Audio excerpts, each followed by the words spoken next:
गुजरात में चुनाव है और देश के रक्षा मंत्री राजनाथ सिंह आज यहां पर चुनाव प्रचार अभियान के लिए पहुंचे हुए हैं। रक्षा मंत्री राजनाथ सिंह से बात कर लेते हैं।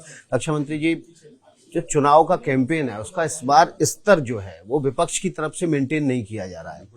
रावण शब्द का इस्तेमाल किया जा रहा है, औकात बता देंगे, इस तरह के शब्दों का इस्तेमाल किया जा रहा है। क्या ये राजनीतिक विद्वेष की भावना है या बहुत ज्यादा निजी नहीं हो गए हमले? नहीं, स्वस्थ लोकतांत्रिक व्यवस्था में इस प्रकार के शब्दों के प्रयोग की किसी से भी अपेक्षा नहीं की जाती। ये बहुत ही दुर्भाग्यपूर्ण स्थिति है।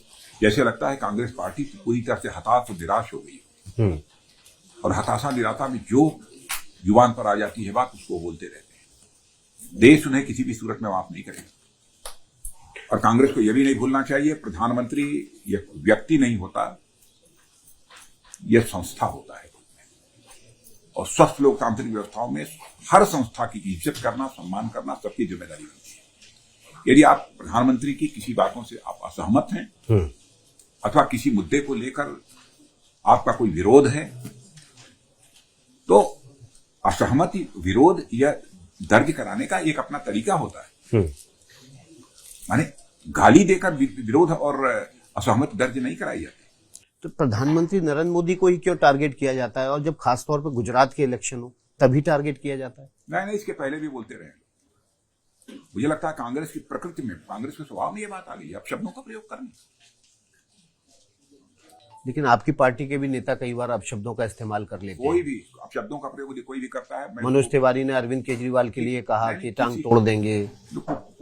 मैंने ये नहीं कहा, आप वो कह रहे हैं। जहां तक मैंने सुना टांग तोड़ देंगे, ये बात नहीं कही।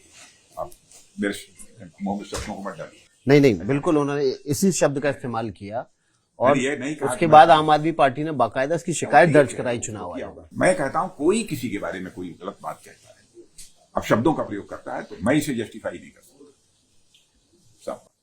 इस बार ये कहा जा रहा है कि जो गुजरात का मुकाबला है चुनाव, वो त्रिकोणीय है। उसमें आम आदमी पार्टी की नई एंट्री है और सूरत के स्थानीय निकाय के चुनाव में जो उसने 27 वार्ड हासिल किए थे, इस बार वो विधानसभा में भी दस्तक देगी। बीती बातें हो गया बाई चांस हो गया।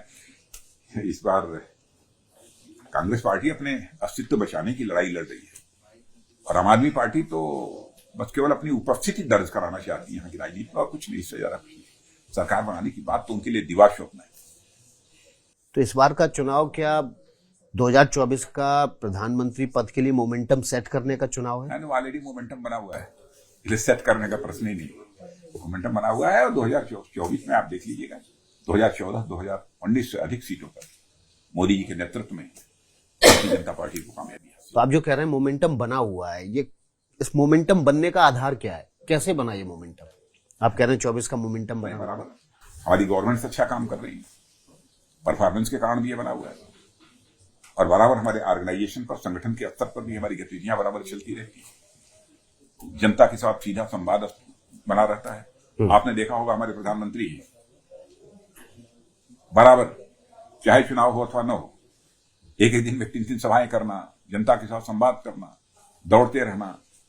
यदि सुबह वो नॉर्थ ईस्ट में है, दोपहर को वाराणसी में है, तो शाम को दक्षिण भारत चेन्नई में है, फिर उसके बाद गुजरात में। ये हालत है। तो जनता से संवाद करना, जनता से लाइव कांटेक्ट, जीवन संपर्क बनाकर रखना, यह उनकी प्रकृति में है, उनके स्वभाव में है। तो इस हिसाब से तो राहुल गांधी बहुत आगे होना चाहिए। 2000 किलोमीटर से ज्यादा चल चुके हैं, भीड़ से घिरे रहते हैं, फिल्म स्टार, बड़े सेलिब्रिटीज सब उनको घेर रहे हैं। उन्होंने करना शुरू किया है ना, कितना कर पाएंगे, क्या करेंगे, यह तो जब से सामाजिक जीवन में प्रवेश किया उन्होंने, तब से इस काम को कर रहे हैं और राजनीतिक जीवन में प्रवेश करने के बाद भी लगातार चल रहा है। और मैंने देखा है कि सचमुच जिस तरीके से प्रधानमंत्री मोदी जी काम कर रहे हैं, वो एक पॉलिटिकल वर्कर अथवा पॉलिटिकल लीडर के रूप में ही नहीं, बल्कि एक सोशियो पॉलिटिकल वर्कर और सोशियो पॉलिटिकल लीडर के रूप में होता है। आप कह रहे हैं परफॉर्मेंस बड़ा बेस है जिसकी वजह से मोमेंटम बना हुआ है, फिर यहाँ पर हिंदू मुसलमान जैसे मुद्दे लाने की क्या जरूरत आन पड़ती है? ऐसा क्यों करते हैं? हम हिंदू, मुसलमान, ईसाई और पारसी, यहूदी इस आधार पर राजनीति, कांग्रेस ने कहाँ किया? हम लोग इंसाफ और इंसानियत की राजनीति करने वाले लोग, लेकिन नहीं, वो तुष्टीकरण की राजनीति करते हैं, वो अपीजमेंट की पॉलिटिक्स करते हैं। हमारी नीति स्पष्ट है, तुष्टीकरण किसी का नहीं, न्याय सभी को, इंसाफ आपके सभी मैनिफेस्टो में 1000 करोड़ मंदिरों के लिए रखा गया है, मस्जिदों के लिए नहीं को। रखा जो गया। हमारी सांस्कृतिक विरासत है उसकी रक्षा तो करेंगे ही करेंगे, इस पर क्यों आपत्ति होनी चाहिए किसी को? कांग्रेस को आपत्ति है। कांग्रेस को समझाओ, आप परमात्मा से बुद्धि थे आप। समान नागरिक संहिता गुजरात में इस बार कमेटी बना दी गई है, कहा जा रहा है ये लागू होगा। बधाई क्या के पात्र हैं गुजरात के लोग।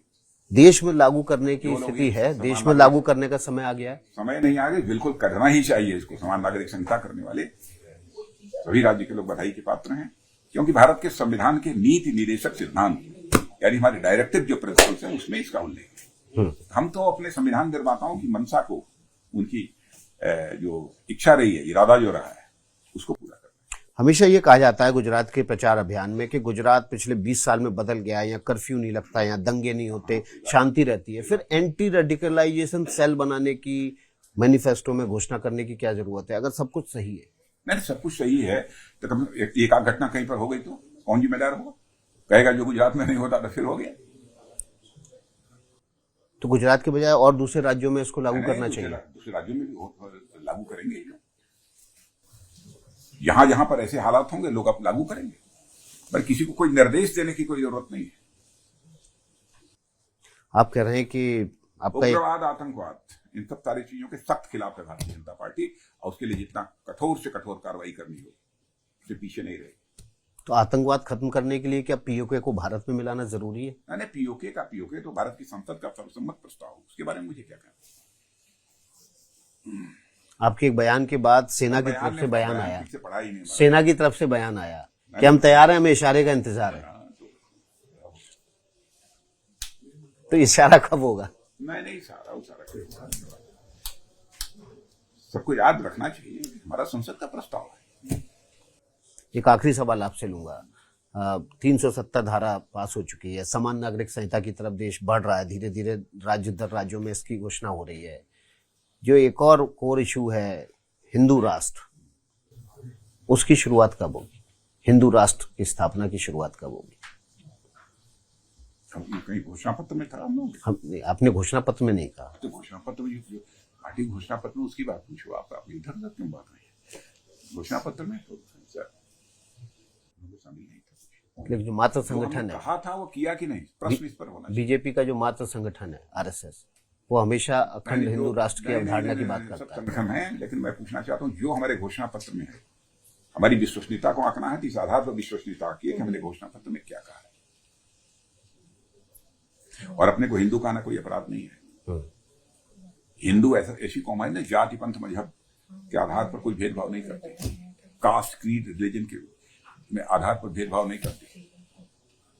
हिंदुत्व ऐसा है या हिंदू धर्म एक ऐसा धर्म है जिसको मानने वाले लोगों ने पूरे भारत की सीमा में रहने वाले लोगों को ही अपने परिवार का सदस्य नहीं माना है, बल्कि पूरे विश्व की धरा पर रहने वाले लोगों को अपने परिवार का सदस्य मानते हुए वसुधैव कुटुंबकम and the whole world is a family, यह संदेश सारी दुनिया को किसी देश की धरती से गया है तो केवल और केवल हमारे और आपके देश भारत की धरती से।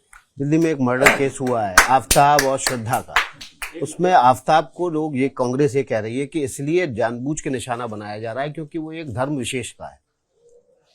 क्या वो सब बातें आप करते हो? बहुत ही दुर्भाग्यपूर्ण घटना रही, जघन्य अपराध, जितनी कड़ी से कड़ी सजा दी जा सकती है दी जानी चाहिए। तमाम हिंदू संगठन कह रहे हैं ये लव जिहाद है। अब जो कुछ भी सब चक्कर हो गई बात, चलिए बहुत बहुत कठोर से कठोर दंड दिया जाना चाहिए। बहुत बहुत धन्यवाद आपका। हमारे साथ रक्षा मंत्री राजनाथ सिंह थे, खुलकर बात की उन्होंने एबीपी न्यूज से।